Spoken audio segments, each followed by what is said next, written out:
తెలంగాణలోని కాంగ్రెస్ పార్టీ అధికారంలోకి వచ్చి ఒక సంవత్సరం పూర్తి చేసుకుంది. అయితే ఈ నేపథ్యంలోనే కీలకంగా చూసుకుంటే ఒక సంవత్సరం ఏదైతే ప్రజలకు అందించిన పరిపాలన ఉందో ఈ నేపథ్యంలో కాంగ్రెస్ విజయోత్సవం అని చెప్పి చాలా వరకు కూడా బహిరంగ సభలు పెట్టడమే కానీ లేదంటే ప్రచారాలు చేయడమే కానీ మెయిన్గా ప్రజల్లోకి ఈ 6 గ్యారంటీ హామీలే కానీ ప్రభుత్వ పథకాలు కానీ ప్రభుత్వం చేసిన పరిపాలన కానీ ఏ విధంగా ఉంది అనేటట్టు ప్రచారం చేయడం జరుగుతుంది. అయితే ఈ నేపథ్యంలో కాంగ్రెస్ పార్టీ కీలక నేతలు కొంతమంది సీనియర్ నాయకులు ఒక మీడియా సమావేశం వేదికగా చాలా కీలకంగా చెప్పిన విషయం ఏంటంటే రాబోయే రోజుల్లో అంటే సంక్రాంతి లోపు ఇప్పటి వరకు ఏదైతే 6 గ్యారంటీ హామీల్లో కొన్ని అమలు చేశారో మిగిలిన కొన్నిటిలో భాగంగా కీలకంగా చూసుకుంటే రైతులకు భరోసా ఏదైతే ఇస్తామన్నారో అది కానీ కీలకంగా చూసుకుంటే ప్రతి మహిళకి కూడా నెల నెల 2,500 రూపాయలు ఏవైతే అకౌంట్లో వేస్తామన్నారో ఆ పథకం కానీ చాలా దగ్గరలోనే అంటే చాలా కొద్ది రోజుల్లోనే ఆ పథకాలు అనేవి అమలవుతున్నట్లు మనకైతే సమాచారం అయితే తెలుస్తుంది. అంటే ఇక్కడ కీలకంగా చూసుకుంటే ఖచ్చితంగా సంక్రాంతి లోపు ఈ 6 గ్యారంటీ హామీల్లో ఆల్రెడీ 2 పథకాలు 3 పథకాల వరకు కూడా అమలు చేయడం జరిగింది. అందులో కీలకంగా చూసుకుంటే 500కే గ్యాస్ సిలిండరే కానీ లేదనంటే మహిళలకు ఉచిత బస్సే కానీ లేదనంటే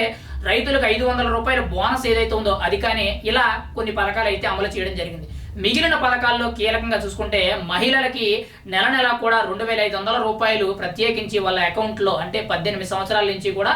50 సంవత్సరాల వరకు కూడా ఎవరైతే వయసున్న మహిళలు ఉన్నారో వాళ్ళందరికీ కూడా నెల నెల కూడా 2,500 రూపాయలు అకౌంట్లో వేస్తామని చెప్పి గతంలో ఎన్నికల హామీల్లో ఇవ్వడం జరిగింది.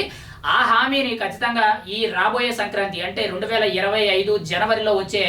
సంక్రాంతి ఏదైతే ఉందో ఆ సంక్రాంతి లోపు ఖచ్చితంగా ఈ హామీని కూడా పూర్తి చేస్తాం అనేటట్టు కొంతమంది సీనియర్ కాంగ్రెస్ లీడర్లు అయితే దాని గురించి పూర్తి వివరాలు అయితే వెల్లడించడం జరిగింది.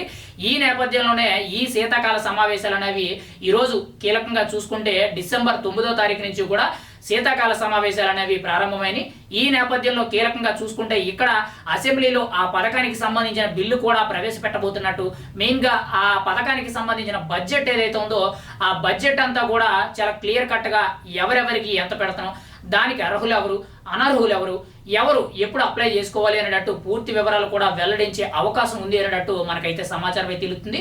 ఏదేమైనా కానీ కాంగ్రెస్ పార్టీ అనేది అధికారంలోకి వచ్చి సంవత్సరం పూర్తి చేసుకుంది. సంవత్సరం పూర్తి చేసుకున్న తర్వాత విజయోత్సవాలు అనేటట్టు బహిరంగంగా సభలు పెట్టడమే కానీ ప్రచారాలు కూడా చేయడం జరుగుతుంది. ఈ నేపథ్యంలో కీలకంగా చూసుకుంటే ఖచ్చితంగా మిగిలిన పథకాలు ఏవైతే ఉన్నాయో అవన్నీ కూడా పూర్తి స్థాయిలో అమలు పరిచే విధంగా పూర్తి స్థాయిలో ప్రజలకు అందుబాటులోకి తెచ్చే విధంగా కాంగ్రెస్ పార్టీ వ్యవహరిస్తుందని మనం అయితే చెప్పుకోవచ్చు. ఈ నేపథ్యంలో కీలకంగా చూసుకుంటే సీఎం రేవంత్ రెడ్డి కానీ తన మంత్రివర్గం ఎవరైతే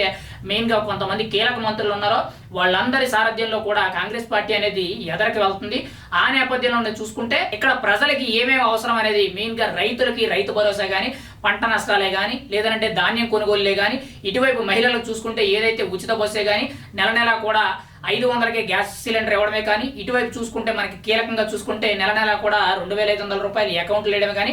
మెయిన్గా విద్యార్థులందరికీ కూడా సంవత్సరంలో ఖచ్చితంగా ఈ 5 ఏళ్లలో ఖచ్చితంగా 50 లక్షలు ఖచ్చితంగా ఈ 5 ఏళ్లలో కీలకంగా చూసుకుంటే 5 లక్షల ఉద్యోగాలు అనేవి చాలా కీలకంగా పెడతాము అనేటట్టు చాలా ఈ 5 ఏళ్లలో కీలకంగా చూసుకుంటే ఖచ్చితంగా 5 లక్షల ఉద్యోగాలు పైచీలకు ఉద్యోగాలు అనేవి ప్రభుత్వం తరపు నుంచే కానీ ప్రైవేట్ తరపు నుంచే కానీ విడుదల చేస్తామని గతంలో ఏవైతే చెప్పారో ఇలా పలు రకాల హామీలు ఏవైతే ఉన్నాయో ఇవన్నీ కూడా నెరవేర్చే విధంగా కాంగ్రెస్ పార్టీయే కానీ రేవంత్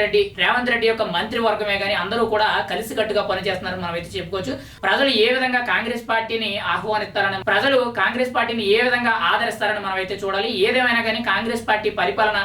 ఏ విధంగా ఉంది, పథకాలు ఎంతవరకు బాగున్నాయి, ఇప్పటి వరకు వచ్చిన పథకాలు ఎంతవరకు మేలు చేసినాయి, రాబోయే పథకాల్లో ఎటువంటి మేలు జరిగే అవకాశం ఉందనేది ప్రతి ఒక్కరు కూడా ప్రజలందరూ కూడా తెలుసుకోవాల్సి. ఫైనల్గా చూసుకుంటే ఈ వీడియో చూసిన ప్రతి ఒక్కరు కూడా కాంగ్రెస్ పార్టీ పరిపాలన మీద మీ అభిప్రాయం ఏంటి, కాంగ్రెస్ పార్టీ రూలింగ్ ఎలా చేస్తుంది, పథకాలు ఇచ్చిన హామీలు ఎంతవరకు కూడా అమలు చేసే అనేది ఒక కామెంట్ రూపంలో ప్రతి ఒక్కరు కూడా